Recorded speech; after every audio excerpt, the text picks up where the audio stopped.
Hey, Cleaning Nation, Mike Campion here with the amazing Suzanne Bandick. She is one of our coaches. I hate to say it out loud on being recorded, but with the clients, probably more so than me, which really kind of bumps me out. But I guess it's a compliment when you have a team that's better than you. So she helps. I'm great at telling people what to do and how to do it, which is, in my humble opinion, the easy part. Her beautiful gift is getting people to actually go from, I know what to do and I know how to do it, but I'm not gonna because I'm scared or my emotions are, even though if I know it's the right thing, I'm still unable or unwilling. So today we are going to talk about what we're giving our attention to and how that is just a double-edged sword, right? It's not like, if I do it right, I can do good. It's like, no, it's you will pay attention to something and that will have an effect on your life. And I think if we were a little more intentional about knowing what we're paying attention to and how to, I won't say manipulate that, but how to focus that in a way that serves us, it would be, it can change your life. So that said, Suzanne, let me know if I missed anything and jump right in and start bringing the heat, lady. Fantastic. Thanks, Mike. All right. Topic today. What are we giving our attention to? And how what we give our attention to, and we give it to the right things, it will accelerate our success.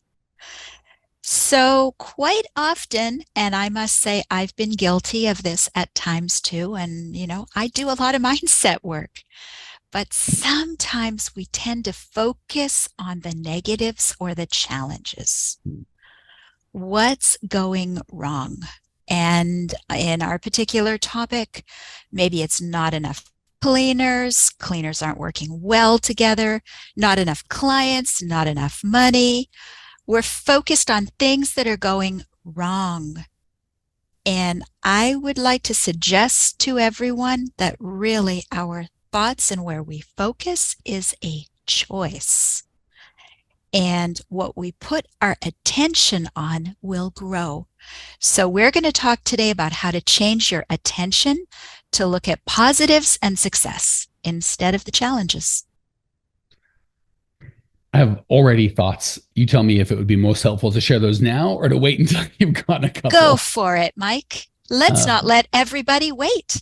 Well, I just never want to mess with your flow because it's so good, but you always get me thinking, in such a good way. So the first big thing is I just want to prove it because I feel not always, but often when Suzanne and I talk, I'm the former skeptic. So I can kind of put myself in your shoes going, well, here's why that won't work, or here's what you don't understand, or that won't work for me, or all seems like hokum. So I have definitely found what you focus on creates the reality, just like Suzanne said, but it limits the questions that you can ask. Like, I think questions are really, really powerful, and questions are really just a way to focus, right? When I'm teaching sales, one of the things I teach is if you want to take control of the conversation, ask a question, right? So we want to make a statement, interrupt. No, Suzanne, listen to me. What I'm saying is important because I want to control the conversation. But if I really want to control it, what I'm really trying to do is control Suzanne's or the listeners or who I'm speaking with focus. And if I say, Suzanne, don't look at that, look at this, depending on a relationship, and if I say it that jerkily or not, I might get her to think about the opposite just because of being such a pain. But if I go, Suzanne, how many jelly beans you think you can fit in a Tesla? I'm guessing she's picturing a Tesla with jelly beans, even against her will. It's nothing she's interested in. But if I told her, so help me, Suzanne, you need to start calculating Tesla jelly bean ratios, I'm going to get nowhere. So if I just ask a question. Now, in a normal conversation, I wouldn't ask her a crazy question because we kind of have rules about how we're going to interact with each other. So all this to bring home to what Suzanne is saying is if I have a rule that I've chosen to focus on, people won't work in my area. People in my area are lazy.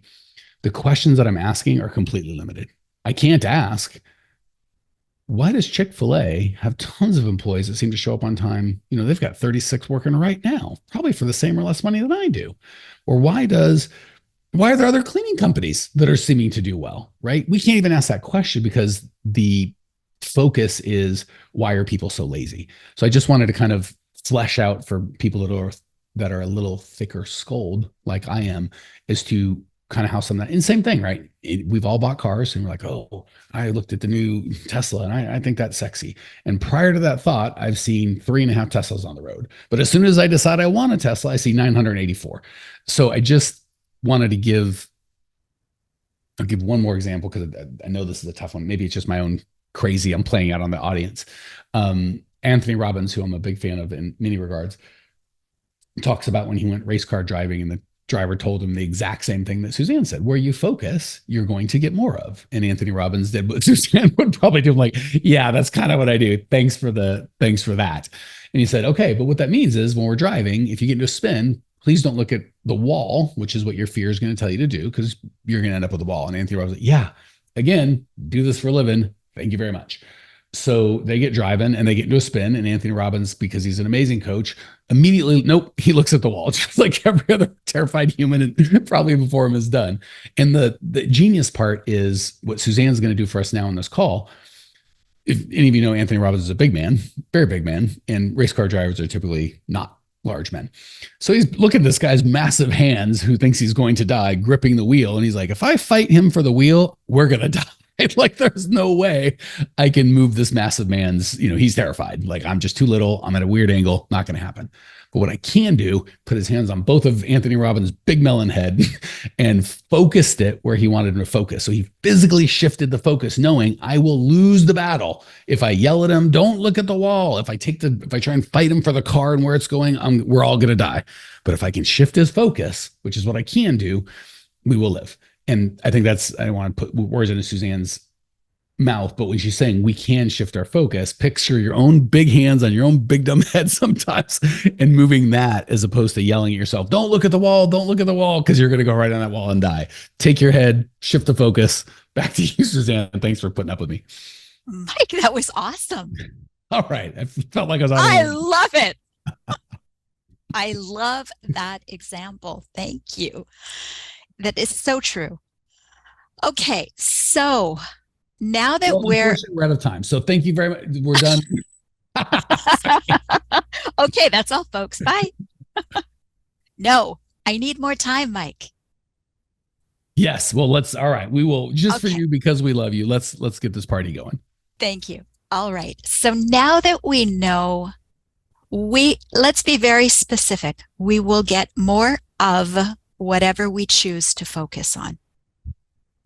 So I would suggest we all become aware of what are we thinking. Mm. So let's look at clients. Recently, I talked with one of our, I honestly can't remember whether it was an accelerator or next level. I think it was a next level. And she said, yeah, but I got a client and she was only worth $150 a month. Very small place. It's not what we usually coach. We're looking for more often cleans, not once a month. We're looking for larger amounts. And she was almost apologetic. Mm. And really, let's look at the energy behind that. If we get a client, and instead of celebrating that we've got a client, if we say, she's not really good enough. Mm. That energy of, well, that's not really good enough is going to get you 0 clients in your future, because now nobody is good enough. However, if we can say, well, it's a small client, but I said, yes, I'm going to help her. I'm going to celebrate that. You know what? I'm going to write it on my tracker sheet. You know what? I'm going to write it down. You know what? I'm going to post it to somebody and say, I got this client. That's a celebration. Do you think energetically you will get more clients? Do you think potentially they'll be even worth more? Yeah, statistically, of course, because that was a one-off. Whatever we focus on, we'll get more of. So not good enough, no more clients.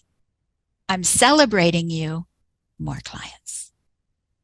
And just even changing so some clients we might celebrate for the financial rewards. Other clients, I know Suzanne feels the same way. I love our clients and we love money. There's nothing wrong with money, but I really get excited. And, our pricing is kind of the same. It's not like we have, whatever.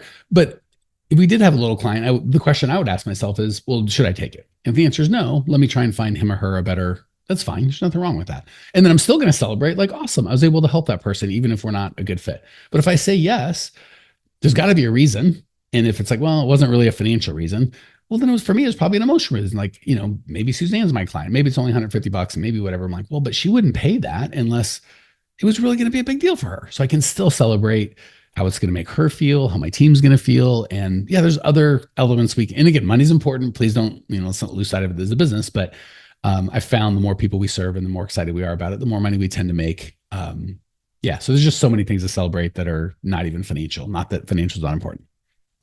Great. And interestingly, the next example I want to give is on money. A lot of us have our challenges around money, potentially not enough money coming in.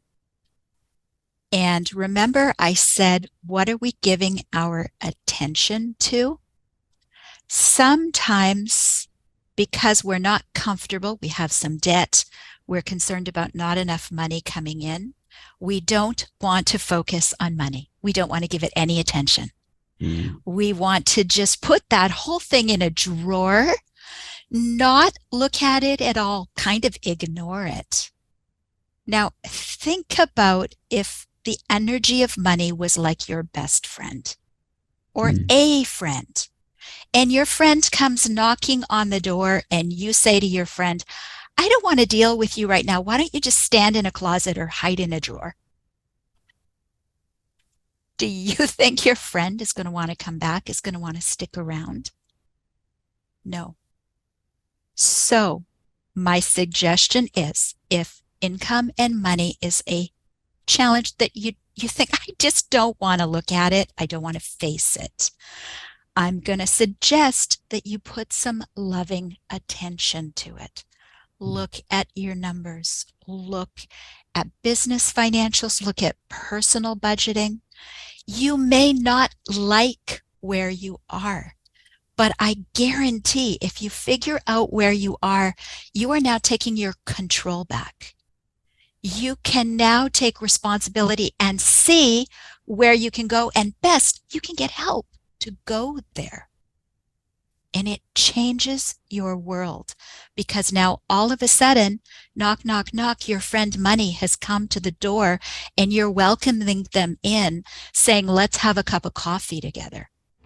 Hey, Clean Nation, Mike Campion here. One of my least favorite things about these podcasts are we found that people love the show and they love the information, but when I talk to you guys in person, stuff doesn't get done. People love the podcast, but they don't take any action. If you'd like to actually implement this and get this done in your world, we have a whole team of people that do exactly that. If you go to growmycleaningcompany.com/talk, you can book a time with either myself personally or one of our teammates to at least help you come up with a plan to actually implement and change your life. So if you want to go from getting these good ideas in your head to getting in your life, just book a free call with myself or my team, growmycleaningcompany.com/talk, and we can go from this one-to-many format to one-to-one and really get you some results. Excited to talk.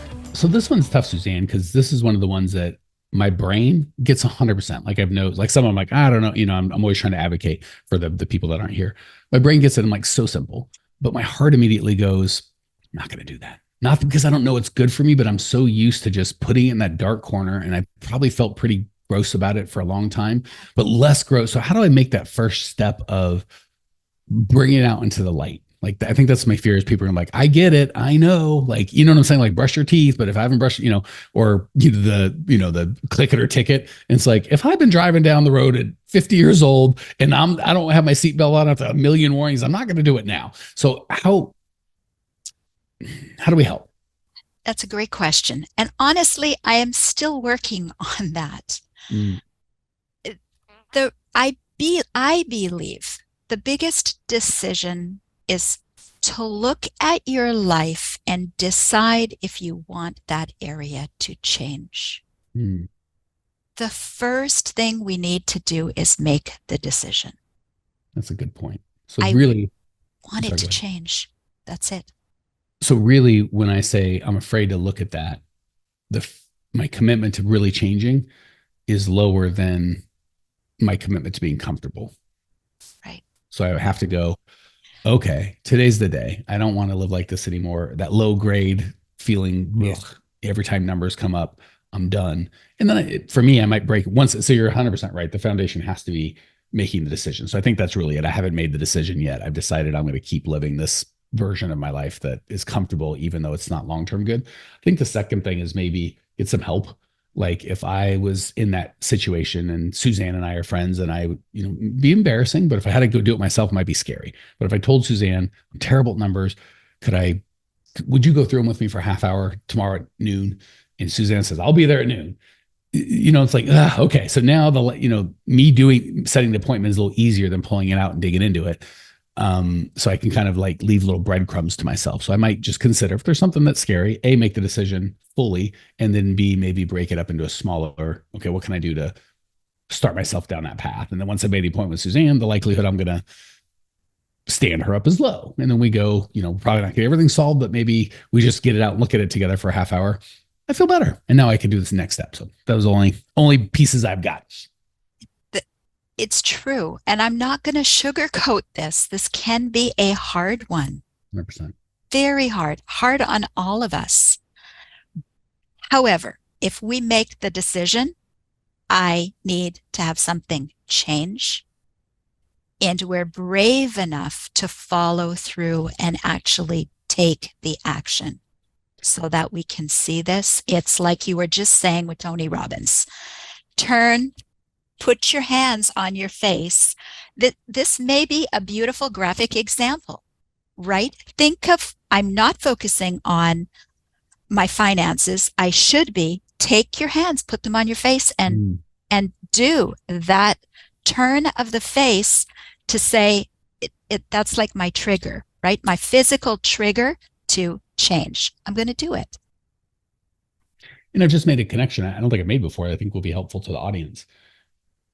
A possible one definition of making a decision is shifting your focus. That's really all it is. If I decide I'm going to buy a Tesla, my focus naturally shifts. And a result of that is I see more Teslas. And maybe I go online and then all of a sudden the algorithm shows me more Teslas there. So if I decide to get my finances right, it's really just shifting my focus is to, all right, enough letting them in the dark corner. I might Google. I might call Suzanne. Other stuff's going to happen. So yeah, I think a definition, not a full definition, but we're talking about the same thing. Decision is just shifting focus.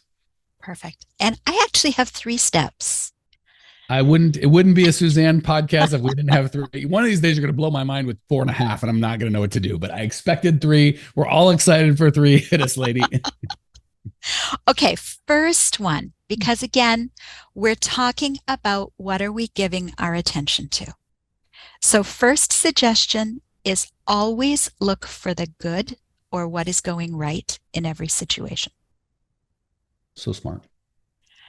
There's always something. If you're, very graphic example, if you're stuck in a traffic jam and you're potentially going to be late for something you wanted to do, it may be so you're focusing on that this is very, very bad, right? However, if you use this strategy, always look for the good or what is going right, potentially you could say, maybe this stops me from being in an accident down the road. Or thank goodness, we'll probably stop for an accident. And by the grace of God, I wasn't involved in it. Right. So again, take whatever it is, look for the good and figure out what's going right. Number 2.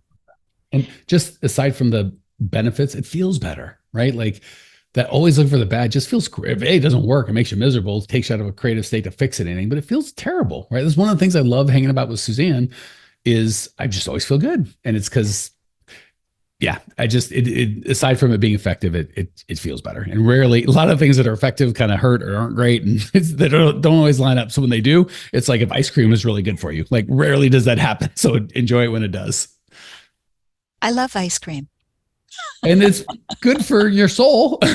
Maybe not for your, our hips or belly or fat storage, but it's good for other things. That's another conversation. Okay, back to this one.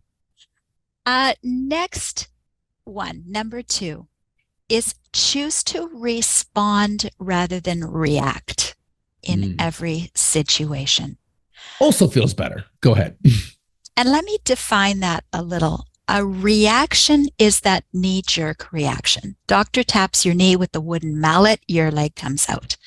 That's a reaction, a a reaction.